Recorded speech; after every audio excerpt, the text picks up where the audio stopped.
अब देखो, last class में हम लोगों ने न्यूट्रॉन्स के बारे में पढ़ा कि आखिर न्यूट्रॉन्स आप लोगों के कैसे खोज हुई उनकी। अभी हम लोग हमारे नेक्स्ट टॉपिक में पढ़ते हैं, ठीक है, दैट इज़ इलेक्ट्रॉन डिस्ट्रीब्यूशन, जो कि बहुत ही इम्पॉर्टेंट टॉपिक है। एंड मैं बता दूँ, ये टॉपिक आप लोग again next year class 11th में, मतलब ऑब्वियसली नेक्स्ट ईयर नहीं, बट आगे आने वाले क्लासेस में जब आप जाएंगे तब आपको ये इलेक्ट्रॉन का डिस्ट्रीब्यूशन करना वापस से सीखना पड़ेगा। क्यों? क्योंकि अभी आप लोगों को जो पर्टिकुलर डिस्ट्रीब्यूशन सिखाया जा रहा है, ये पर्टिकुलर डिस्ट्रीब्यूशन 9वीं और 10वीं के लिहाज से तो ठीक है, बट जब आप 11वीं और 12वीं में या फिर उसके आगे की केमिस्ट्री की जब आप पढ़ाई करेंगे तब ये डिस्ट्रीब्यूशन मान्य नहीं है, ठीक है। तब एक नया प्रकार का डिस्ट्रीब्यूशन है, वो आप लोगों को सीखना पड़ता है और उसके अकॉर्डिंग फिर काम करना पड़ता है। तो अभी हम लोग जो डिस्ट्रीब्यूशन पढ़ रहे हैं, ये पर्टिकुलर डिस्ट्रीब्यूशन हम लोग सिर्फ और सिर्फ कहाँ तक के लिए पढ़ रहे हैं? आपके 9th एंड 10th के लिए। बट इलेक्ट्रॉन का डिस्ट्रीब्यूशन का मीनिंग क्या है? ठीक है, what do you mean by the ma'am the term electron distribution? आप पहले टॉपिक का मतलब समझाइए। तो देखो, अलग अलग एलिमेंट्स के पास अलग अलग क्वांटिटी में इलेक्ट्रॉन्स होते हैं। सबके पास सेम क्वांटिटी ऑफ इलेक्ट्रॉन्स तो होते नहीं हैं, किसी के पास ज़्यादा होंगे, किसी के पास कम होते हैं, राइट। तो जो इलेक्ट्रॉन्स होते हैं, इन इलेक्ट्रॉन्स को हमें प्रॉपरली डिस्ट्रीब्यूट करना होता है। जैसे अगर आपके घर में 1 किलो लेट से एप्पल आए तो डिस्ट्रीब्यूट करना पड़ता है कि अच्छा तुम्हारा इतना है, तुम्हारा इतना है, तुम्हारा उतना है, तुम्हारा उतना है ना। तो जो इलेक्ट्रॉन्स होते हैं, इन इलेक्ट्रॉन्स को अरेंज करना पड़ता है, इनको अरेंजमेंट की नीड होती है। कहाँ पे मैडम अरेंजमेंट की नीड होती है? इनको अरेंज करना पड़ता है कहाँ पर? आप लोगों के ऑर्बिट्स में। आप इन्हें प्रॉपर तरीके से ऑर्बिट्स में अरेंज करते हो, इनको प्रॉपर तरीके से शेल्स में आप अरेंज करते हो। उस अरेंजमेंट को, उस प्रॉपर अरेंजमेंट को हम लोग कहते हैं इलेक्ट्रॉन डिस्ट्रीब्यूशन, ठीक है। इसको हम लोग क्या कहते हैं? Electron distribution. लेकिन ये जो अरेंजमेंट है, ये एवं आप कैसे भी नहीं कर देते हो। जैसे अगर मान लेते हैं आपने कोई फंक्शन ऑर्गेनाइज किया है, लोग शादी का, बर्थडे पार्टी का वगैरह वगैरह, मान लेते हैं लोग आपके यहाँ आ रहे हैं, तो अपन जहाँ पे जिस पर्टिकुलर व्यक्ति को डेकोरेशन का काम सौंपते हैं, उसको अपन बोलते हैं ना कि भैया देखो मुझे सिटिंग अरेंजमेंट ऐसा चाहिए। जैसे जब हम लोगों ने एक फंक्शन ऑर्गेनाइज किया था तो हमने हमारा सिटिंग अरेंजमेंट बताया था कि मुझे कुछ इस तरीके से चाहिए, सेंटर टेबल यहाँ होना चाहिए, उसके आजू बाजू इतनी चेयर्स होनी चाहिए, वहाँ पे ऐसा रिबन लगा हुआ होना चाहिए, यहाँ पे ऐसा वास होना चाहिए, वगैरह वगैरह, है ना। अपन बताते हैं ना। तो हर इंसान अपने अपने किसी ना किसी फंक्शन के लिए अपने अपने इमेजिनेशन या अपने अपने अकॉर्डिंग क्या करता है, एक सिटिंग अरेंजमेंट प्रोवाइड करता है। बट हर व्यक्ति का एक ही एम होता है, क्या? कि भैया मेरा सिटिंग अरेंजमेंट जो लोग आए उनको सबसे अच्छा लगे, बेस्ट हो। बराबर। जब तुम कपड़े खरीदने जाते हो सकता है माइट बी मेरे को वो कपड़े पसंद ना आ रहे हो, बट तुम्हें वो कपड़े बहुत ज़्यादा पसंद आ रहे हो, तुम पे वो कपड़े बहुत अच्छे लग रहे हो, बराबर।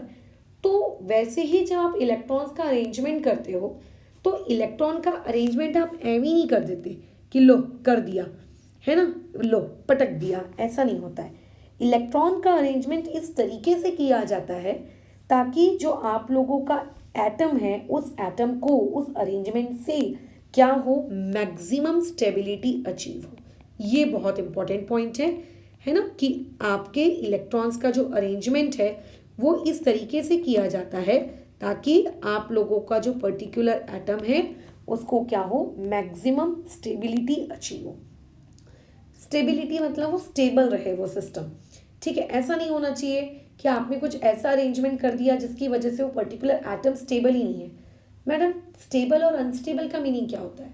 खैर, ये स्टेबल अनस्टेबल ये सारे शब्द आप आगे हायर क्लासेस में पढ़ेंगे, बट राइट नाउ आपको ये याद रखना है कि इलेक्ट्रॉन्स को शेल्स में या ऑर्बिट्स में इस तरीके से डिस्ट्रीब्यूट करना है कि स्टेबिलिटी क्या होनी चाहिए, आप लोगों की क्या होनी चाहिए, आप लोगों की मैक्सिमम होनी चाहिए।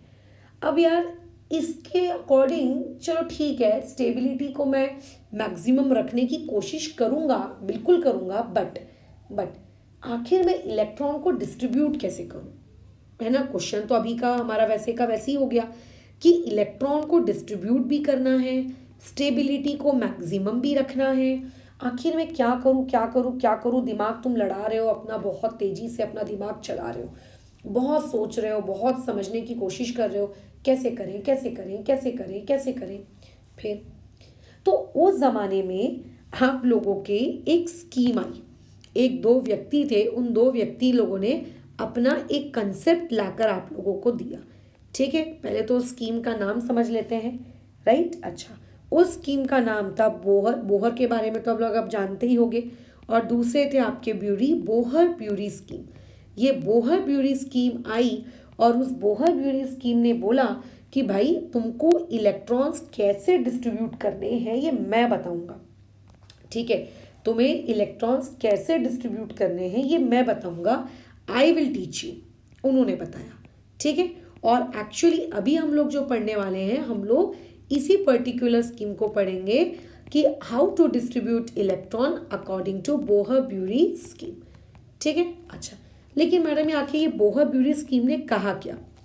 तो बोहर ब्यूरी स्कीम ने बहुत ही पॉइंट्स में, सटाक शब्दों में अपनी बातचीत कही। उन्होंने कहा कि देखिए, एक एटम के पास नो डाउट न्यूक्लियस होता है। लेट से ये उस पर्टिकुलर एटम का क्या है, न्यूक्लियस है। उस न्यूक्लियस के आजू बाजू नो डाउट ऑर्बिट्स होते हैं, है ना। तो this is your orbit number 1, this is your let say orbit number 2। और मैं आपको पिछली ही क्लासेस में बता चुकी हूँ कि KLMN इस तरीके से ऑर्बिट वाले लोगों का नामांकन भी किया जाता है ना। तो ये हो गया, बताओ, ये बड़े मज़े से हमने अलग अलग अलग अलग ऑर्बिट्स लिख दिए। लेट से ये हो गया orbit number 1, orbit number 2, orbit number 3, orbit number 4। अब जैसा कि मैंने तुम्हें बताया था कि अभी आप लोग फिलहाल छोटे हो, आप लोगों के सिलेबस में बोहर थ्योरी के नाम पर बस वो छोटे छोटे 2 या 3 पॉइंट्स हैं, बाकी कुछ भी नहीं। बट जब आप हायर क्लासेस में जाओगे, जब आप 11th-12th में जाओगे, तब पता है आप लोगों की किताब में बहुत कुछ होगा।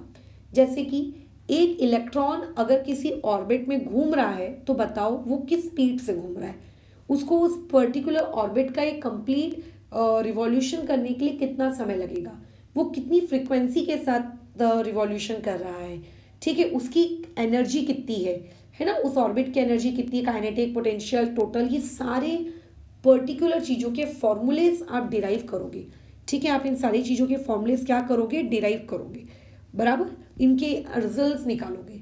तो जब आप उन हायर क्लासेस में जाओगे तब मैं आपको उस हायर क्लासेस का थोड़ा एक तत्व बता देती हूँ कि जितना आप दूर जाते हो, ठीक है, बराबर, जितना दूर जाते हो, जो एनर्जी होती है उस पर्टिकुलर शेल की या उस पर्टिकुलर ऑर्बिट की, वो बढ़ती जाती है। मतलब अगर मैं बात करूँ ऑर्बिट नंबर 1 की कि n=1 में एनर्जी कितनी होगी, n=2 में एनर्जी कितनी होगी, n=3 में एनर्जी कितनी होगी, n=4 में एनर्जी कितनी होगी, n=5 में एनर्जी कितनी होगी। तो एक बात का ध्यान रखेंगे जो कि आप फ्यूचर में पढ़ेंगे, इस चीज़ का प्रॉपर तरीके से डेरिवेशन पढ़ेंगे आप फ्यूचर में, वो ये कि जैसे जैसे हम दूर जाते जाते हैं, ठीक है, वैसे वैसे उनकी एनर्जी क्या होती है, इंक्रीज होती जाती है। कितनी होती है एनर्जी, इवन तक आप ये तक कैलकुलेट करेंगे 11th एंड 12th क्लास में। बट राइट नाउ अभी आपको वो सब नहीं करना है ना। तो फिलहाल के लिए बस इतना याद रखना है कि हर शेल की जो कैपेसिटी होती है, मतलब जो एनर्जी कंटेंट होता है हर शेल का, वो हर शेल का एनर्जी कंटेंट कितना होता है उसका अलग होता है। सबकी सेम एनर्जी कंटेंट नहीं होता। तो अगर सबका एनर्जी कंटेंट अलग है तो ऑब्वियस है कि सबके इलेक्ट्रॉन्स को होल्ड करके रखने की कैपेसिटी भी अलग अलग होगी, है ना। सबके होल्ड करने की कैपेसिटी अलग तो हो नहीं सकती। मान लेते हैं एक छोटा बच्चा जो है, लेट से 2 महीने का, वो भी उतना ही खाना खाएगा क्या जितना मैं खाऊंगी? ऑब्वियसली नहीं। तो वैसे ही अगर अलग अलग ऑर्बिट्स की अलग अलग एनर्जी की क्षमता है तो इस हिसाब से उन लोगों की जो इलेक्ट्रॉन को होल्ड करने की कैपेसिटी है, इलेक्ट्रॉन को होल्ड करने की जो कैपेसिटी है वो भी क्या होगी, डिफरेंट होगी, है ना। यानी कि पहला ऑर्बिट कितने इलेक्ट्रॉन होल्ड कर सकता है ना, वो अलग होगा। दूसरा ऑर्बिट कितने इलेक्ट्रॉन होल्ड कर सकता है, ये अलग होगा। तीसरा इलेक्ट्रॉन कितने इलेक्ट्रॉन्स को, ऑर्बिट कितने इलेक्ट्रॉन्स को होल्ड कर सकता है, ये अलग होगा, सबका अलग अलग होगा। और इस कैपेसिटी को कैलकुलेट करने का फॉर्मूला, इस कैपेसिटी को कैलकुलेट करने का फॉर्मूला जो आप लोगों की बुक में डायरेक्टली दिया हुआ है, कहाँ से आया, कैसे आया, इस बारे में कोई बातचीत नहीं की गई है। छोटे भी हो ना अभी तुम, अभी ये सारी डिटेल आपको बताई भी नहीं जा सकती है ना। लेकिन फिर भी आप लोगों को अगर थोड़ा सा भी बताया जाए तो उस थोड़े से भी अकॉर्डिंग आपको कम से कम इतना पता होना चाहिए कि एक ऑर्बिट के इलेक्ट्रॉन्स को होल्ड करने की जो कैपेसिटी होती है उसका फॉर्मूला होता है 2 टाइम्स ऑफ n²। क्या होता है formula? 2 times of n²। 1 mark के क्वेश्चन के लिए आराम से पूछा जा सकता है, इस बात का ध्यान रखेंगे कि what is the maximum number of electrons, ठीक है, maximum number of electrons in an orbit. एक ऑर्बिट में मैक्सिमम नंबर ऑफ इलेक्ट्रॉन्स का फॉर्मूला क्या है, तो आपको पता होना चाहिए 2 टाइम्स ऑफ n²। जहाँ पे अगर कोई तुमसे पूछे कि यहाँ पे n का मतलब क्या है, तो यहाँ पे n का मतलब होता है ऑर्बिट नंबर, ठीक है। यहाँ पे n का मतलब क्या होता है? ऑर्बिट नंबर, ठीक है। जैसे अगर कोई तुमसे पूछेगा के शेल, तो ऑब्वियस है कि तुम्हें पता होना चाहिए कि के शेल के लिए n बराबर 1। किसी ने पूछा एल शेल, तो तुम्हें पता होना चाहिए n बराबर 2। किसी ने पूछा एम शेल, तो तुम्हें पता होना चाहिए n बराबर बोलो कितना आपका 3 एंड सो ऑन। ये होता है। अभी ये नहीं सोचना कि ये पर्टिकुलर फॉर्मूला कहाँ से आया, कैसे आया, ठीक है। बट राइट नाउ आपको ये बस पता होना चाहिए कि अच्छा एक पर्टिकुलर ऑर्बिट कितने इलेक्ट्रॉन्स को क्या कर सकता है, होल्ड कर सकता है, मैक्सिमम इलेक्ट्रॉन्स, वो इस पर्टिकुलर फॉर्मूले से हम लोग क्या करते हैं, कैलकुलेट करते हैं, ठीक है। मैं इस पे और डिटेल में भी बातचीत करूंगी, बट फिलहाल अभी इतने पे बातचीत करते हैं। तो अगर मैंने इस फॉर्मूले को यूज़ किया तो तुम्हें नहीं लगता इस फॉर्मूले के अकॉर्डिंग जो आपका के शेल है, क्योंकि उसके n की वैल्यू 1 है, तो फॉर्मूला हो जाएगा 2 टाइम्स ऑफ 1 का स्क्वायर और कैलकुलेशन करने पे 2 आएगा। यहाँ पे फॉर्मूले में अगर वैल्यू पुट करेंगे तो यहाँ से कैलकुलेशन करने पे 8 आएगा, और यहाँ पे अगर हम वैल्यू पुट करेंगे और यहाँ से कैलकुलेशन करेंगे तो यहाँ 18 आएगा। सिमिलरली अगर आपने n = 4 के लिए भी निकाल लिया और अगर आपने वैल्यूज़ वगैरह यहाँ पे पुट की है ना, तो यहाँ से ये समथिंग 32 वगैरह कुछ आ जाएगा, राइट। तो इससे आपको ये आइडिया पता चल गया, ठीक है, इससे आपको आइडिया पता चल गया कि आप लोगों का पहला ऑर्बिट जो है वो बेचारा मात्र सिर्फ और सिर्फ 2 इलेक्ट्रॉन्स को रखने की उसकी कैपेसिटी है, ठीक है। और इसीलिए पता है जब एक शेल 2 इलेक्ट्रॉन्स को रख लेता है ना, तो उसे केमिस्ट्री की लैंग्वेज में कहा जाता है डुप्लेट। मतलब ये जो वर्ड है ना डुप्लेट, वैसे पता है ये वर्ड आपने डुप्लेट इससे पहले भी सुना है, डुप्लेक्स ये वर्ड सुना होगा, कई बार न्यूज़पेपर में आपने एड्स देखे होंगे, है ना, डुप्लेक्स 2 BHK डुप्लेक्स। तो डुप्लेक्स का मतलब बेसिकली होता है 2, ठीक है। तो जब एक ऑर्बिट 2 इलेक्ट्रॉन्स को होल्ड करता है और उसकी कैपेसिटी भी 2 ही है, ठीक है, बराबर, और उसकी क्या होती है, कैपेसिटी भी 2 ही है, तो उसे कहते हैं डुप्लेट, बराबर। और अगर मान लेते हैं उसके पास उसकी कैपेसिटी 8 है और अगर उसने 8 इलेक्ट्रॉन्स रख भी लिए तो उसे हम लोग कहेंगे ऑक्टेट, ठीक है, उसे हम क्या कहेंगे, ऑक्टेट। तो 2 वर्ड्स होते हैं जो आपको पता होने चाहिए, एक पता होना चाहिए आप लोगों को डुप्लेट और दूसरा आप लोगों को पता होना चाहिए, बोलो क्या, आप लोगों का ऑक्टेट, ठीक है। ये 2 बहुत ही ज़्यादा इंपॉर्टेंट शब्द हैं, इसके मीनिंग पता होना बहुत ही अति आवश्यक है। तो इस हिसाब से जो पहला ऑर्बिट है, इस बेचारे पहले ऑर्बिट की कैपेसिटी तो सिर्फ 2 इलेक्ट्रॉन्स है। इसका मतलब अगर तुम उसको बोलोगे यार तुझे 3 इलेक्ट्रॉन रखने हैं, तो 3 इलेक्ट्रॉन रख, तो 3 इलेक्ट्रॉन रख, तो चाहे कुछ भी हो जाए वो कभी भी 3 इलेक्ट्रॉन नहीं रखेगा, ठीक है, वो कभी भी 3 इलेक्ट्रॉन नहीं रखेगा। तीसरे इलेक्ट्रॉन का फिर होगा क्या मैडम, तीसरा इलेक्ट्रॉन जाएगा कहाँ? मतलब क्वेश्चन दिमाग में आता है ना कि अगर मान लेते हैं आप लोगों के पास 3 इलेक्ट्रॉन्स हैं, तो आप उन 3 इलेक्ट्रॉन्स को कैसे डिस्ट्रीब्यूट करोगे, हाउ? तो किसी का दिमाग की शैतानी खोपड़ी चलती है केस नंबर ए बनाकर कि चलिए ठीक है, मैं के शेल है, मैं के शेल को ही तीनों के तीनों इलेक्ट्रॉन्स दे दूंगा। तो नहीं, ये पॉसिबल नहीं है, आप के शेल को तीनों के तीनों इलेक्ट्रॉन्स नहीं दे सकते। क्यों नहीं दे सकते? क्योंकि उसकी जो कैपेसिटी है वो कैपेसिटी कितनी की है, 2 इलेक्ट्रॉन्स की है, ठीक है। उसकी कैपेसिटी कितने की 2, फिर करें क्या। तो दूसरा एक व्यक्ति आता है, वो अपने ज्ञान को उजागर करता है और वो बोलता है कि देख भाई, अब मैं ज्ञान तुझे ये दे रहा हूँ कि सबसे पहले तुम्हारे जितने के की कैपेसिटी है तुम पहले उतना काम कर लो। तो उसने बोला हाँ यार, मेरे के की कैपेसिटी 2 इलेक्ट्रॉन्स की है, मैं के को कम से कम 2 तो दे दूँ। हाँ 2 दे दूँ। अब तुम्हारे पास और कितना बचा। तो उसने बोला 1 ही बचा। तो उसने बोला देख, के तो नहीं रखेगा क्योंकि के की कैपेसिटी हो गई है पूरी। ठीक है, क्योंकि के की जो कैपेसिटी है वो हो गई है पूरी, तो के तो नहीं रखेगा चाहे जो हो जाए, है ना, के तो नहीं रखेगा। तो ऐसे केस में अब ये एक इलेक्ट्रॉन तुम्हें आगे पास ऑन करना पड़ेगा। ठीक है, ये एक इलेक्ट्रॉन तुम्हें आगे देना पड़ेगा, यानी कि एल को। तो ऐसे केस में के वाला के वाला अपने 2 इलेक्ट्रॉन रख लेगा और आगे आप लोगों का जो एल वाला है उसको क्या कर देगा, 1 इलेक्ट्रॉन दे देगा। और इस तरीके से करेक्ट वे में हम लोग क्या करेंगे, 3 इलेक्ट्रॉन्स का डिस्ट्रीब्यूशन करेंगे।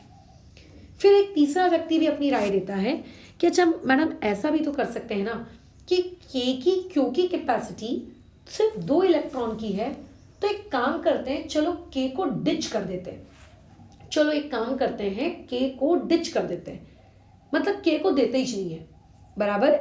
ऐसा भी कई लोगों का सोचना होता है कि के को चलो मैडम 2 ही मत आप, हम एक काम करते हैं कि डायरेक्ट वो जो 3 इलेक्ट्रॉन्स हैं वो डायरेक्ट 3 इलेक्ट्रॉन्स उठाकर दे देते हैं किसको, एल को। क्यों, क्योंकि एल की कैपेसिटी तो 8 है, वो तो 3 रख सकता है ना। तो नो, इस तरीके की सोच भी नॉट अलाउड। मतलब इससे ये आपको एक शिक्षा लेनी चाहिए, आप किसी भी ऑर्बिट को स्किप नहीं कर सकते।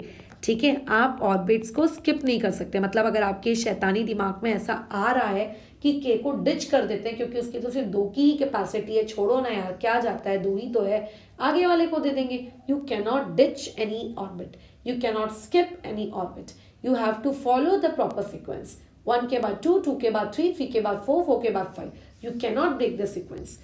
ठीक है, अच्छा फिर एक और इमेजिनेशन के बारे में बात करते हैं।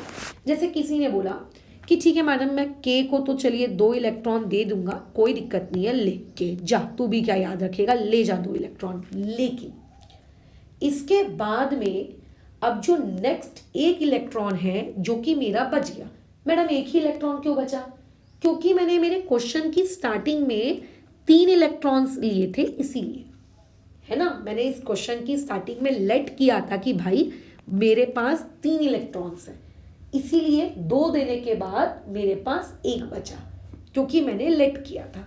तो वो जो 1 इलेक्ट्रॉन मेरे पास है, ठीक है, वो जो 1 इलेक्ट्रॉन मेरे पास है, वो 1 इलेक्ट्रॉन कायदे से तो मुझको एल को देना चाहिए, जो कि मैंने ऑलरेडी स्टेप नंबर बी में दिया भी है ना, जो कि मैंने ऑलरेडी स्टेप नंबर बी में दिया भी है।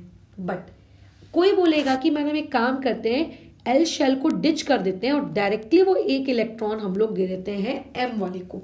मतलब के को दे देंगे, एल को कुछ नहीं देंगे और उसके बाद हम दे देंगे एम वाले को। तो अगेन यहाँ पे ये चीज़ नहीं चलेगी। पहला रूल नंबर 1, आप उसकी कैपेसिटी के बियॉन्ड फिल नहीं कर सकते, कैनॉट फिल बियॉन्ड कैपेसिटी। ठीक है, आपकी उसकी जो कैपेसिटी है उस कैपेसिटी के बियॉन्ड फिल नहीं कर सकते। मतलब अगर किसी की कैपेसिटी लेट से 100 इलेक्ट्रॉन्स की है तो वो 101 वाला इलेक्ट्रॉन नहीं रखेगा। हाँ, 100 से कम रख सकता है, उससे बिलो अलाउड है। ठीक है, मान लेते किसी की कैपेसिटी 100 की है, वो 98 रखेगा, 99 रख लेगा, लेकिन 100 से ऊपर not allowed, above not allowed, below yes it is allowed. Below रख पाना अलाउड है, लेकिन वो भी हमारी मर्जी के अकॉर्डिंग अलाउड नहीं है। जैसे अगर कई लोग मेरे इसी स्टेटमेंट को गलत मार्क कर लेते हैं और ऐसा बोलते हैं कि चलिए मैडम फिर अपन एक काम करते हैं, ई वाला एक ऐसा केस बनाते हैं जिसमें के वाले को 1 इलेक्ट्रॉन देंगे और आप लोगों का जो एल वाला है उसको 2 इलेक्ट्रॉन दे देंगे। लो मैडम, हो गया आपका 3 इलेक्ट्रॉन मस्त, है ना। इससे आपके के की कैपेसिटी भी देखो ब्रेक नहीं हुई, के की कैपेसिटी 2 है ना, और इससे हमने किसी को डिच भी नहीं किया। तो अगेन ये रिप्रेजेंटेशन भी गलत है। वो इसीलिए गलत है बिकॉज के इज अनसेटिस्फाइड, बिकॉज के इज नॉट फुल यट। वो अभी तक क्या नहीं हुआ है, फुल नहीं हुआ है और तुमने आगे बढ़ गए, ये ऐसा नहीं चलेगा। ठीक है, प्रॉपर केमिस्ट्री के नियम होते हैं कि आप कैपेसिटी के बियॉन्ड फिल नहीं कर सकते, ठीक है, आप ये नहीं कर सकते किसी को डिच, और आप साथ ही साथ में जब तक एक चीज कंप्लीटली फिल नहीं हुई है तब तक आप आगे भी नहीं बढ़ सकते। ठीक है, तब तक आप आगे भी नहीं बढ़ सकते, राइट, तब तक आप आगे भी नहीं बढ़ सकते। तो ऐसे केस में ये सारे नियमों को जब आप आगे 11th क्लास में जाएंगे, जब 11th क्लास की केमिस्ट्री पढ़ेंगे ना, वहाँ पे प्रॉपर नाम है, Hund's rule, Aufbau principle, Pauli exclusion principle. ठीक है, ये सारे नाम है वहाँ पर। तो हमें ऐसा लगता है कि अरे यार ये सारी नई नई नई नई चीज़ें हम लोग पढ़ रहे हैं, कोई नया नहीं है, ये सब 9th क्लास का बेसिक है जो कि आप 9th में पढ़ते नहीं हो, सिर्फ रट्टा मार के आके आ जाते हो। ठीक है, ये सब वही वाली एक कांड है जो आपने उस जमाने में मचाए होते हैं, और इसलिए आपको लगता है कि अरे यार ये तो कितना कठिन लग रहा है। यार नहीं, कोई कठिन नहीं होता। तो याद रखना, यू कैनॉट स्किप। आप उसकी कैपेसिटी के बियॉन्ड नहीं जा सकते। हाँ, आप उसकी कैपेसिटी के कम आ सकते हो, लेकिन ये हमारे ऊपर नहीं है। We are not going to decide. हम लोग एटम के कोई भगवान नहीं है कि हम डिसाइड करेंगे कि अच्छा एटम तेरे पास इतने इलेक्ट्रॉन रहेंगे, हाँ एटम तेरे पास उतने इलेक्ट्रॉन इस शेल में रहेंगे। मान लेते हैं किसी शेल की कैपेसिटी है 18 इलेक्ट्रॉन की, तो वो 19वां इलेक्ट्रॉन नहीं रख सकता। ठीक है, बिल्कुल नहीं रख सकता, नॉट अलाउड, किसी भी हालत में नहीं रख सकता, कुछ भी नहीं कर सकता, ध्यान रखेंगे। लेकिन लेकिन अगर आप उसको बोलोगे कि भाई तू 17 इलेक्ट्रॉन रख ले, तो वो रख सकता है, बट रखेगा कि नहीं रखेगा ये उसकी चॉइस पर है। तो बोलोगे यार एटम तो मैडम लिविंग थिंग है नहीं, तो एटम कैसे डिसाइड करता है? Very intelligent, they are very intelligent. सोचो, ये सारी की सारी चीजें जो अभी आप पढ़ रहे हैं, physics chemistry, they are non living but they are very intelligent. अपने अंदर ही अंदर वो इतना मस्त डिस्ट्रीब्यूशन करते हैं that we are too surprised कि ये डिस्ट्रीब्यूशन इतना अच्छा कैसे है। ठीक है, that you will study in later classes कि how this electrons are distributed beyond their below their limit. कि अगर मान लेते किसी की लिमिट है 18 और 18 के बजाय मान लेते हो 10 रख रहा है, तो आपके अंदर क्यूरियोसिटी नहीं आएगी कि भाई तूने 8 क्यों नहीं रखे? नेचुरली मेरे हिसाब से तो एक स्टूडेंट के अंदर क्यूरियोसिटी आएगी कि भाई तूने 8 इलेक्ट्रॉन क्यों नहीं रखे। तो उसका जो रीजन है कि अच्छा वो 8 इलेक्ट्रॉन क्यों नहीं रख रहा है, या फिर वो 8 इलेक्ट्रॉन कहाँ गए, या वो 8 इलेक्ट्रॉन उसके पास कभी आते भी हैं कि नहीं आते हैं, इन सारी चीज़ों का जो जवाब है आप लोगों को कहाँ पर मिलता है? इन सारी चीज़ों का जवाब आपको मिलता है हायर क्लासेस में। ठीक है, फिलहाल नहीं। तो यहाँ पे जैसे कि हमने अभी ऊपर चार्ट में कैलकुलेट किया कि अगर कोई जो शेल है उसकी कैपेसिटी, मतलब मान लेते एम शेल का है, तो यानी कि n इक्वल टू 3 है, तो 18 इलेक्ट्रॉन्स उसकी कैपेसिटी है, मतलब वो 18 इलेक्ट्रॉन अपने पास रख सकता है। लेकिन मैं बता दूं, इन रियलिटी ये एम शेल और ये एन शेल आप लोगों के रखते हैं सिर्फ और सिर्फ कितने? 8 इलेक्ट्रॉन्स। मतलब रखना उसको 18 चाहिए, लेकिन रखता वो सिर्फ 8 है। क्यों मैडम, बाकी के 10 कहाँ गए? सोचो, मैंने क्या कहा था, बियॉन्ड कैपेसिटी वो नहीं रखेगा, लेकिन अगर आप उसकी बिलो कैपेसिटी अगर आप उसको बोलेंगे भाई तू रख ले, तो हाँ वो रख लेगा, लेकिन वो आप डिसाइड नहीं करेंगे कि वो 8 रखेगा कि वो 9 रखेगा, वो खुद डिसाइड करता है। ठीक है, तो ये जो दोनों के दोनों आपके हैं एम शेल और एन शेल, ये दोनों की कैपेसिटी ज़्यादा है, बट इन रियलिटी ये सिर्फ रखते हैं 8 इलेक्ट्रॉन। और 8 इलेक्ट्रॉन को बेसिकली केमिस्ट्री की दुनिया में बोला जाता है कि ये बहुत ही हाई स्टेबिलिटी का फैक्टर है। मतलब अगर किसी के पास 8 इलेक्ट्रॉन है तो इसका मतलब वो सिस्टम बहुत ही ज़्यादा क्या है, स्टेबल है। क्यों है, कैसा है, सब फ्यूचर की बातचीत, बट ये चीज़ आप लोगों को बताई जाती है। तो ध्यान रखना, पेपर में सबसे पहले पूछा जा सकता है फॉर्मूला जो कि 2n² है, और सिर्फ डंकीज के जैसे 2n² लिख के मत आ जाना। दुनिया में आपको जब भी फॉर्मूला लिखने को बोला जाए, ध्यान से सुनना, जब भी, चाहे आप 8th क्लास में हो या चाहे आप 80 नंबर की क्लास में हो, कभी भी किसी भी प्रकार के फॉर्मूले को सिर्फ लिख कर नहीं आना पड़ता है, उसके नीचे इस तरीके से लिखना भी पड़ता है कि उस फॉर्मूले में अगर n वर्ड का इस्तेमाल किया गया है तो वेयर n बराबर ये। जैसे अगर किसी ने तुमसे बोला कि write down the formula of curve surface area of cone, तो सिर्फ डंकीज के जैसे πr लिख के मत आ जाना। ठीक है, वहां पे लिखना पड़ता है कि where r is radius, l is slant height, pi equal to 22/7। This is the way of representation. ठीक है, हो सकता है आप लोगों से ये पूछ ले कि in octet how many electrons are there, जो कि मैं ऑलरेडी बता चुकी हूँ 8। हो सकता है आपसे ये पूछ ले कि in duplet how many electrons are there, जो कि मैं ऑलरेडी बता चुकी हूँ 2। इसके अलावा आपसे कैलकुलेट करने को भी पूछा जा सकता है कि भाई एक फिफ्थ शेल है, बताओ फिफ्थ शेल के अंदर मैक्सिमम इलेक्ट्रॉन्स कितने होंगे। ठीक है, फिफ्थ शेल के अंदर मैक्सिमम इलेक्ट्रॉन्स कितने होंगे। तो उस फॉर्मूले में एन के पास, ठीक है, बराबर उस फॉर्मूले में एन के पास आपको बस जाना है, वैल्यू को पुट करना है और आपका आंसर निकालना है। पेपर में 1 मार्क के लिए क्वेश्चन आता है, बट मैंने अगेन इतनी बार ये चीज ऑब्जर्व की है, स्टूडेंट लोग की सिंपल सा फॉर्मूले में एन की जगह 5 पुट करना है, कैलकुलेशन में वैल्यू डालनी है और आंसर नहीं निकाल पाते। खैर, तो ये सारी बेवकूफियां कृपया करके आप ना दिखाएं, ये सारा काम अच्छे से करें। आई मीन नाउ इस पर्टिकुलर चीज का अब हम एक आखिरी टॉपिक पढ़ेंगे और इस पर्टिकुलर डिस्कशन को रोकेंगे कि हमारे सिलेबस में at least up to 9th class हम लोगों को कम से कम 20 एलिमेंट्स याद होने चाहिए। हमें क्या होने चाहिए, कम से कम कितने एलिमेंट्स याद होने चाहिए, हमें कम से कम 20 एलिमेंट्स याद होने चाहिए, एकदम बाय हार्ट रट्टा। मैं इससे पहले भी इस बारे में बता चुकी हूँ, बट स्टिल तुम लोग सुनते कहाँ हो। ठीक है, सुनते कहाँ हो, कौन है बोल रही है, बोलने दो, है ना। तो अप टू 20 एलिमेंट्स आपको चीज़ें क्या होनी चाहिए, याद होनी चाहिए। बट अगर 30 तक याद कर पाए तो बहुत ही अच्छी बात है। चलो अब मैं एक एक करके सारे एलिमेंट्स का इलेक्ट्रॉनिक कॉन्फ़िगरेशन लिखना सिखाऊंगी, जो कि आपको अभी भी काम आएगा, 10th में भी काम आएगा, एंड 11th से तो खैर इलेक्ट्रॉनिक कॉन्फ़िगरेशन लिखने का तरीका ही बदल जाएगा, बट स्टिल खैर जो का पार्ट। अब देखो 20 एलिमेंट्स तक तो सारी लाइफ एकदम मस्त सॉर्टेड रहती है। मैं स्टार्टिंग के कुछ एलिमेंट्स आपको लिखना सिखाऊंगी, बीच के जो मैं छोड़ दूंगी वो आपके लिए होमवर्क रहेगा। इस वीडियो को देखने के बाद आपको होमवर्क के फॉर्म में मुझे उनको फिल करके देना है। बट 20 के बाद 21 से 30 जो मैं बता दूं, मैक्सिमम आप अपने सीनियर्स को पकड़ लो और उनको पूछ लो कि भैया जरा 21 एलिमेंट का इलेक्ट्रॉनिक कॉन्फ़िगरेशन लिख के देना, डब्बा गुल। क्योंकि 20 तक लिख लेते हैं, 21 के बाद की कहानी उनकी पता नहीं क्यों ब्लैंक हो जाती है, तो अपन उस पर भी बातचीत करेंगे। देखो स्टार्टिंग के कुछ एलिमेंट्स उठा लेते हैं, जैसे कि हाइड्रोजन ले लिया, हीलियम ले लिया, लिथियम ले लिया, ठीक है, बेरिलियम ले लिया। जैसा कि तुम्हें पता होना चाहिए, हाइड्रोजन का एटॉमिक नंबर है 1, हीलियम का 2, लिथियम का 3, बेरिलियम का 4। अच्छा, अब कई लोगों का डाउट आएगा, मैडम ये एटॉमिक नंबर क्या है। तो देखो मैं एकदम एनसीईआरटी को प्रॉपरली फॉलो कर रही हूँ, तो अभी एटॉमिक नंबर, मास नंबर, ऐसे टॉपिक्स यट आप लोगों के किताब में प्रकट होने के। तो जैसे ही ये टॉपिक्स प्रकट हो जाएंगे मैं भी आपको समझा दूंगी, ठीक है। क्योंकि इसके बाद पहले अभी हम लोग एक नेक्स्ट टॉपिक पढ़ने वाले हैं, वैलेंसी, उसके बाद हम एटॉमिक नंबर, मास नंबर, ये सब पे बातचीत करेंगे। खैर आगे बढ़ते हैं। अब देखो एटॉमिक नंबर 1 है, इसका मतलब उस बेचारे के पास एक ही इलेक्ट्रॉन है, और हमने नियम क्या पढ़ा है कि किसी को डिच नहीं करना है, यानी कि वो अकेला एक इलेक्ट्रॉन, बस ये हो गया उसका कॉन्फ़िगरेशन, खत्म।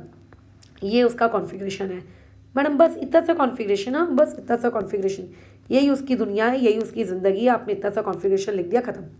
हीलियम के पास है, हीलियम के पास 2 इलेक्ट्रॉन्स हैं, तो हम लिख देंगे 2 क्यों लिखेंगे, क्योंकि के शेल की कैपेसिटी होती है 2 इलेक्ट्रॉन रखने की, हमने और हमारे पास 2 ही है, हमने लिख दिया 2। अच्छा मैम, लेकिन के शेल की कैपेसिटी तो 2 होती है, आपने ऊपर 1 क्यों लिखा, क्योंकि मैंने कहा था कि कैपेसिटी के बियॉन्ड नहीं लिख सकते, बट कैपेसिटी के बिलो लिख सकते हो। तो जब मेरे पास है ही एक इलेक्ट्रॉन तो लिखूंगी तो एक ही ना। भले ही मान लेते हैं पेपर में, क्वेश्चन पेपर में 30 सवाल आए हो लेट से, लेकिन तुम्हें आता एक ही है, तो आंसर पेपर में क्या करोगे, एक ही लिखोगे ना, बाकी 30 का करोगे क्या, जब आता ही नहीं तो लिखोगे क्या। तो वैसे ही भले ही के शेल की कैपेसिटी 2 इलेक्ट्रॉन्स की है, बट तुम्हारे पास इलेक्ट्रॉन्स ही नहीं है, तो तुम लिखोगे क्या, कुछ नहीं लिख पाओगे फिर। अच्छा, फिर लिथियम में आते हैं। अब देखो लिथियम का एटॉमिक नंबर है 3, बराबर। अच्छा, तो ऐसे केस में वहाँ पे उसकी जो हमने अभी ऊपर बातचीत की उसके अकॉर्डिंग उसका कॉन्फ़िगरेशन क्या होगा, 2,1। देखो 2 और 1 को ऐड करने पे आ रहा है कि नहीं आ रहा है, 3, हाँ आ रहा है ना। यानी कि के की कैपेसिटी जितनी थी उतना हमने उसको फिलअप कर दिया। उसके बाद हम मूव कर गए नेक्स्ट में। बेरिलियम का एटॉमिक नंबर है 4, तो उसका इलेक्ट्रॉनिक कॉन्फ़िगरेशन होगा 2,2। ऐसे करते करते मान लेते हैं बहुत सारे एलिमेंट्स हैं, बहुत सारे एलिमेंट्स, ठीक है।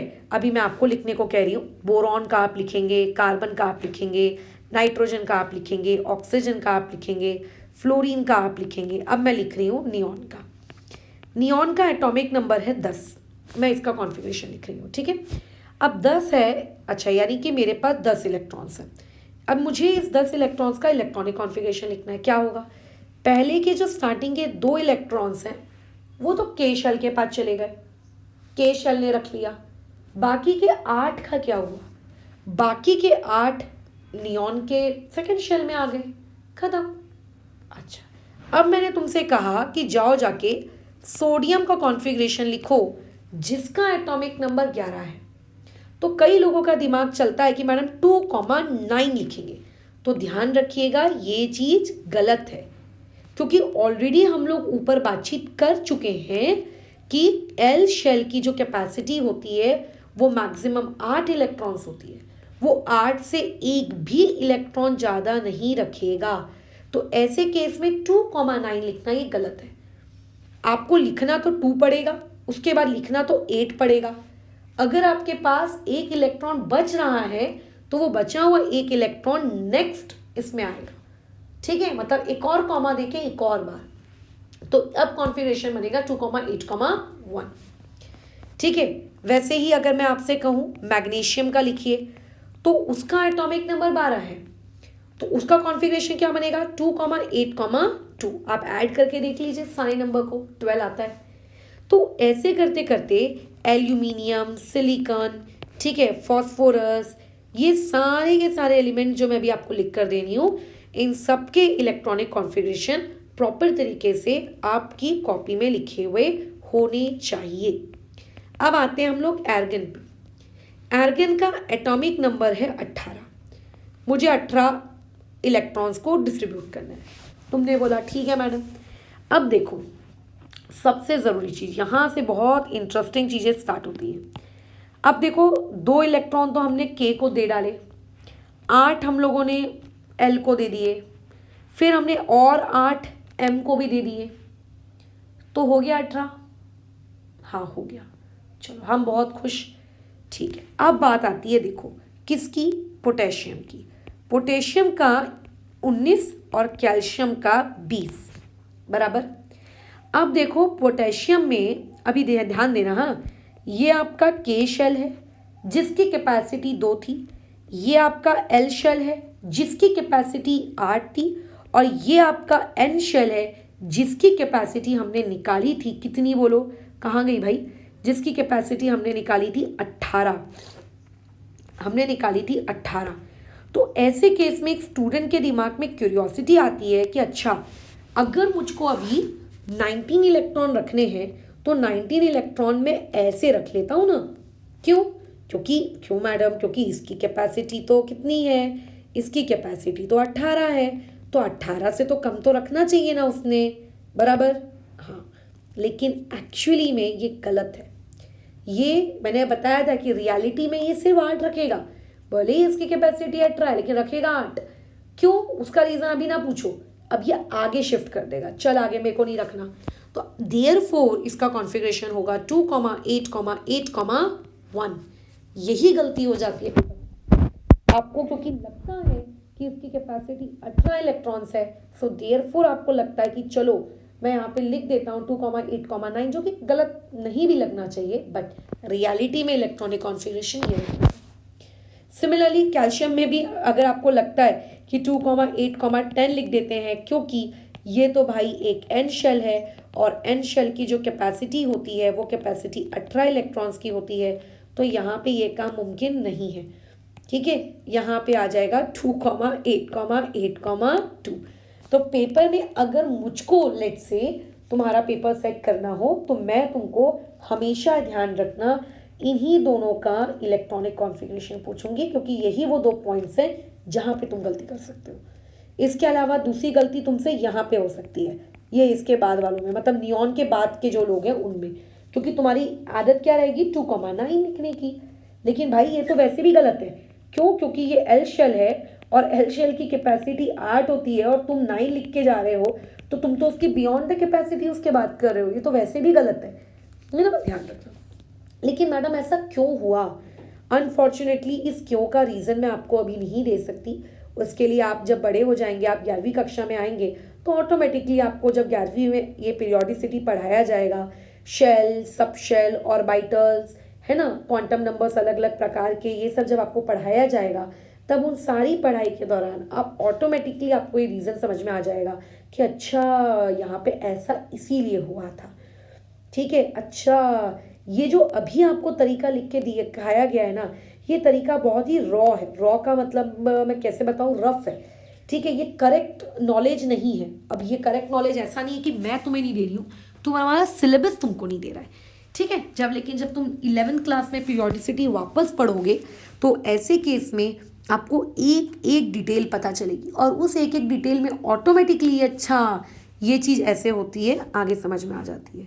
अब मैं बताती हूँ तुम्हें 21 नंबर के बाद के जो इलेक्ट्रॉनिक कॉन्फ़िगरेशन होते हैं उनके बारे में। ठीक है, यही सेम चीज़ आप देखना 11th में भी में पाएंगे। पूरा तो नहीं बताऊंगी, बस थोड़ा थोड़ा बता देती हूँ ताकि तुमको आइडिया रहे कि 21 के बाद आखिर होता क्या है। मैक्सिमम बच्चों को ये वाला जो इलेक्ट्रॉनिक कॉन्फ़िगरेशन है ये 20 तक ही पता होता है, 21 के बाद उनको पता ही नहीं होता है। अब सुनो ध्यान से, कैल्शियम के बाद 21 नंबर में आता है स्कैंडियम। मैं तो यही सजेस्ट करूँगी 30 तक एलिमेंट रट्टा मार लो, 11वीं 12वीं के लिए भी बहुत फ़ायदा होगा। ठीक है, अच्छा उसके बाद 22 नंबर पे आ जाता है आप लोगों का टिटेनियम। ठीक है, उसके बाद वेनेडियम, अच्छा 23, उसके बाद क्रोमियम 24, मैंगनीज 25। बस हम लोग हमारी चीज़ को यहीं पे लिमिट कर लेंगे, इसके आगे मैं आपको नहीं बताने वाली हूँ। ठीक है, बस इतना काफ़ी है ताकि आपको बस पता रहे कि आफ्टर 20 होता क्या। देखो आप लोगों के 18 के बाद गड़बड़ क्या हुई, आपको पहले वो गड़बड़ समझनी पड़ेगी। 18 के बाद यहाँ पर 19 और 20 में गड़बड़ ये हुई कि कैपेसिटी 18 की थी, है ना, एन को मतलब जो KLM, oh my God this was M, sorry my mistake, है ना, मतलब M की जो कैपेसिटी थी वो 18 इलेक्ट्रॉन्स की थी बराबर, बट लिया उसने कहाँ तक, बट लिया 8 तक, 8 इलेक्ट्रॉन तक उसने भर्ती की, और फिर उसने जो बचे हुए इलेक्ट्रॉन्स हैं वो पास करना शुरू कर दिया N को बराबर। तो एक स्टूडेंट को ऐसा लगता है कि अच्छा ठीक है मैडम N को पास हो रहा है, ठीक है, तो बेचारा स्टूडेंट अपने दिमाग में अब पता है क्या कैलकुलेशन करता है, ठीक है कोई दिक्कत नहीं है, अब अगर मैडम मुझे 21 वाले का इलेक्ट्रॉनिक कॉन्फ़िगरेशन लिखने को बोलेगी तो मैं पगला नहीं हूँ, मैं तो स्मार्ट बच्चा हूँ, मैं ये वाली गलती नहीं करूँगा। जैसा मेरी टीचर ने मुझे 20 तक सिखाया है मैं वैसा लिखूँगा। बोलो कैसे, मैं लिखूँगा 2,8,3। लो क्यों क्यों मैडम, क्योंकि आप ही ने तो सिखाया था कि ये सिर्फ 8 तक लेता है, उसके बाद आगे जो मतलब आगे शिफ्ट कर दो, राइट बराबर। तो मैं बता दूँ ये भी गलत है। अब थोड़ा अजीब लग रहा होगा ना, अरे यार कोई एक नियम तो रखो, हर बार आप अपने नियम चेंज कर रही हो, कभी ये कभी वो। तो एक्चुअल में ये चीज़ यहाँ से थोड़ी गड़बड़ होना शुरू हो गई। यहाँ पे ये चीज़ जो नॉर्मल हम पैटर्न फॉलो करना चाह रहे हैं बराबर, वो पैटर्न यहाँ फॉलो नहीं हो पा रहा है, और उसका रीज़न अभी यहाँ 9वीं कक्षा में आपको नहीं दिया जा सकता। जब आप 11वीं में आएंगे तब आपको वहाँ पे इसका रीज़न पता चलेगा कि गड़बड़ क्यों हो रही थी, और वहाँ पे ऑटोमेटिकली ये गड़बड़ ठीक भी हो जाती है क्योंकि नया सिस्टम लाया गया इलेक्ट्रॉनिक कॉन्फ़िगरेशन को लिखने का। तो फिर मैडम अब सही तरीका क्या है वो बता दो। तो देखो अब सही तरीका क्या है, सुनो ध्यान से। आपकी गड़बड़ एर्गन के बाद शुरू हुई, पोटेशियम और कैल्शियम के लिए, यही वो आपका गड़बड़ पॉइंट है, यही वो आपका गड़बड़ पॉइंट है। तो स्कैंडियम जो होता है, स्कैंडियम से चीज़ें वापस से सुधरना चाहती हैं, शुरू होना चाहती हैं। कैसे शुरू होंगी सुनो। स्कैंडियम के बाद से जो K शेल है उसके पास तो 2 इलेक्ट्रॉन रहेगा ही रहेगा क्योंकि वो तो ऑब्वियस है फिल है। L के पास भी 8 रहेगा ही रहेगा। अब जो M है और जो N है इसमें सिर्फ और सिर्फ पोटेशियम और सिर्फ कैल्शियम, इन लोगों ने अपने इलेक्ट्रॉन्स दिए थे N को, लेकिन कैल्शियम के बाद स्कैंडियम इलेक्ट्रॉन नहीं देगा। वो जो 2 था, मतलब कैल्शियम तक तो 2 उसको मिल गया, कैल्शियम तक तो उसको 2 मिल गया, बट उसके बाद जो आप ये एक्सपेक्ट कर रहे हो कि 3 भी मिल जाए, वो 3 नहीं मिलता। तो मैडम फिर वो एक इलेक्ट्रॉन कहाँ जाएगा, वो एक इलेक्ट्रॉन वापस से M में फिल होना शुरू होता है। मतलब M को छोड़कर N के पास गए थे। 19 एंड 20 में आपका हुआ क्या था, आप m को छोड़कर n के पास गए थे, राइट, यही हुआ था। आप m को छोड़कर n के पास गए थे, राइट, यही हुआ था। लेकिन अब स्कैंडियम के केस में अब आप वापस से n को छोड़कर फिर से कहाँ आओगे, m के पास आओगे।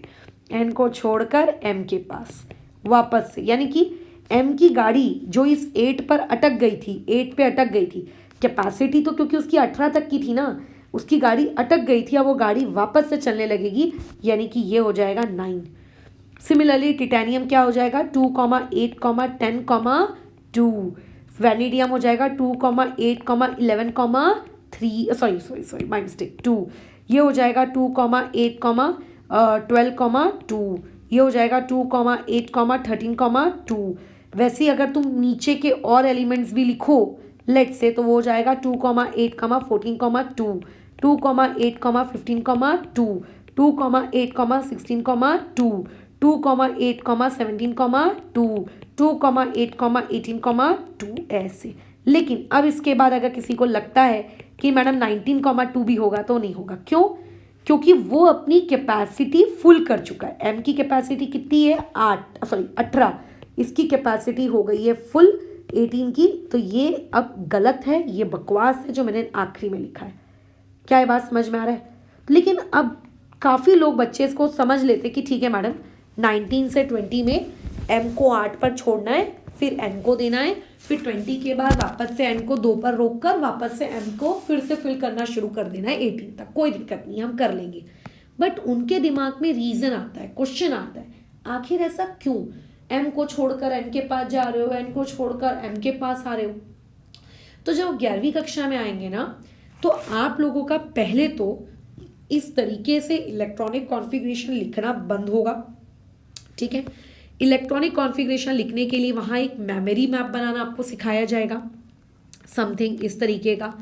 इसमें एक एक ये जो आपको वर्ड दिख रहे हैं ना, S, P, D, इनके आपको मतलब पहले तो समझाए जाएंगे कि भैया इनके मतलब क्या है, जो कि अभी आपको बिल्कुल नहीं पता। क्यों नहीं पता? क्योंकि आपके सिलेबस में नहीं है ना। इनके मतलब आपको सिखाए जाएंगे, फिर इनकी कैपेसिटी कितनी है, क्या है, वो बताया जाएगा। फिर इस तरीके से कुछ ऐसा कुछ काटना वाटना सिखाया जाएगा।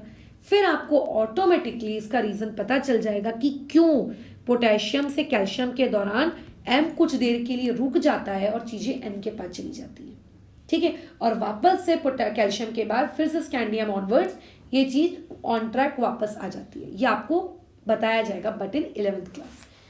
तो जब आप अपनी टेक्स्ट बुक्स वगैरह को इवन देखेंगे ना, तो आपको स्वयं अपनी टेक्स्ट बुक्स में कभी भी इलेक्ट्रॉनिक कॉन्फ़िगरेशन बियॉन्ड 20 दिखता ही नहीं है, ठीक है। तो खैर हमने यहाँ पे 20 के बाद की दुनिया कैसी होती है इस पर बातचीत की। पेपर में रैंडमली कोई भी एटॉमिक नंबर देकर, कोई भी एलिमेंट देकर आपकी टीचर आपसे पेपर में 1 मार्क के लिए इलेक्ट्रॉनिक कॉन्फ़िगरेशन पूछ सकती है। जैसे कि write down the electronic configuration of calcium, write down the electronic configuration of phosphorus. So उसके लिए पहला आपको इलेक्ट्रॉनिक कॉन्फ़िगरेशन कैसे लिखते हैं ये आना चाहिए, और दूसरा आपको ये पता होना चाहिए कि वो जो इलेक्ट्रॉनिक कॉन्फ़िगरेशन आप लिख रहे हो, ठीक है, उसके लिए एटॉमिक नंबर सीक्वेंशियली याद होने चाहिए। पेपर में आपको एटॉमिक नंबर लिख के नहीं मिलने वाले कि फास्फोरस का 15 होता है ठीक है। तीसरी चीज़, 21 से लेकर 30 तक के इलेक्ट्रॉनिक कॉन्फ़िगरेशन आपको नहीं पूछे जाएंगे स्कूल में। ये जस्ट फॉर द सेक मैंने इसको एक्स्ट्रा इसमें डाल के सिखाया है, राइट। अच्छा, चौथी चीज़ आपको रिप्रेजेंटेशन ड्रॉ करने के लिए पूछी जा सकती है, ठीक है। आपको चौथी चीज़ क्या पूछी जा सकती है कि आप रिप्रेजेंटेशन को क्या करिए, ड्रॉ करिए। So what do you mean by the term madam representation, क्या ड्रॉ करने का है? तो देखो, जैसे मान लेते हैं आपको कहा जाए कि कार्बन का रिप्रेजेंटेशन ड्रॉ करो, तो कार्बन का इलेक्ट्रॉनिक कॉन्फ़िगरेशन होगा 2,4, क्योंकि उसका एटॉमिक नंबर होता है 6। तो इसके लिए आपको बहुत ही प्यार से यहाँ बीच में ऐसा एक छोटा सा गोला बनाना होगा। उस गोले के अंदर लिखना होगा 6 प्रोटॉन 6 न्यूट्रॉन्स, ठीक है। अब मैडम आपको कैसे पता 6 प्रोटॉन 6 न्यूट्रॉन, ये सब अपन बातचीत करेंगे अभी आगे की क्लासेस में, ठीक है। फिर आपको उसके आजू बाजू और भी अदर गोले बनाने पड़ेंगे। पहला गोला बनाएंगे हम थोड़ा सा छोटा, क्यों? क्योंकि वो एक के शेल है। फिर उसके बाद हम बनाएंगे एक दूसरा गोला, क्यों, वो आपका एल शेल है बराबर, और वहाँ लिखेंगे कि ये आपका के शेल, ये आपका एल शेल। कार्बन के रिप्रेजेंटेशन में के शेल के पास सिर्फ 2 इलेक्ट्रॉन्स होते हैं, तो ये हमने दे दिए 2 इलेक्ट्रॉन बस। एल शेल के पास कितने इलेक्ट्रॉन होते हैं, 4, तो ये हो गए हमारे 4 इलेक्ट्रॉन्स, खत्म। इस तरीके से आपको पेपर में रिप्रेजेंटेशन पूछी जाती है, ठीक है। ये ऐसा ड्रॉ करना पड़ता है, गोला गोला ड्रॉ करना पड़ता है ना। तो आपको अगर इलेक्ट्रॉनिक कॉन्फ़िगरेशन लिखना आता है तो आप एक गोला गोला भी ड्रॉ कर लेंगे। अगर आपको इलेक्ट्रॉनिक कॉन्फ़िगरेशन लिखना ही नहीं आता है तो आप एक गोला गोला भी ड्रॉ नहीं कर पाएंगे। अच्छा, और ये जो बीच वाला गोला है ये क्या है, ये न्यूक्लियस है जिसके अंदर प्रोटॉन एंड न्यूट्रॉन रहते हैं। या फिर हो सकता है आपको इस तरीके से गोला गोला बना के दे दिया जाए और इस गोले गोले को देखकर बोले कि भाई देखकर बता के में कितने इलेक्ट्रॉन्स है और एल में। तो देख के पता चलना चाहिए कि जो सबसे क्लोज होता है न्यूक्लियस के ये के होता है, उसके बाद एल होता है। तो दिख रहा है कि के में 2 इलेक्ट्रॉन है, दिख रहा है कि वहाँ पे 4 इलेक्ट्रॉन है, तो ऐसा कॉन्फ़िगरेशन, मतलब कॉन्फ़िगरेशन से गोला बनाना, गोले से कॉन्फ़िगरेशन लिखना, दोनों आपको आना चाहिए। तो यहाँ पे हम लोगों का एक बहुत ही मेजर पोर्शन खत्म होता है, how to write electronic configuration, ठीक है। आपके सिलेबस के अकॉर्डिंग जितना इलेक्ट्रॉनिक डिस्ट्रीब्यूशन था वो हमने किया। कल की क्लास में हम लोग एक बहुत ही ज़्यादा इम्पॉर्टेंट टॉपिक को पढ़ेंगे, दैट इज़ वैलेंसी, कि आखिर ये वैलेंसी नामक चीज़ क्या है, इसका कंसेप्ट क्या है। और जब आपको वैलेंसी के बारे में पता हो जाएगा तो ये वैलेंसी पहली और आखिरी बार आपको सिखाई जाएगी। 10वीं कक्षा में भी आपको वैलेंसी का प्रयोग करना है, बट वहाँ कोई सिखाएगा नहीं, और 11वीं 12वीं में तो और भी कोई नहीं सिखाएगा। तो फर्स्ट टाइम आप वैलेंसी क्या होती है ये सीखेंगे, ठीक है। और ये लास्ट टाइम है जो आप वैलेंसी सीख रहे हैं। इसके बाद आप फिर अब कभी भी वैलेंसी को सीखेंगे नहीं, हाँ, बट वैलेंसी कैसे सिखाई गई थी ये आपको याद रखना होगा और उसके सारे नियम, ओके। तो फिलहाल इस टॉपिक ऑफ डिस्कशन को यहाँ पे हम लोग अभी रोकते हैं, इसके आगे की क्लास को नेक्स्ट सेशन में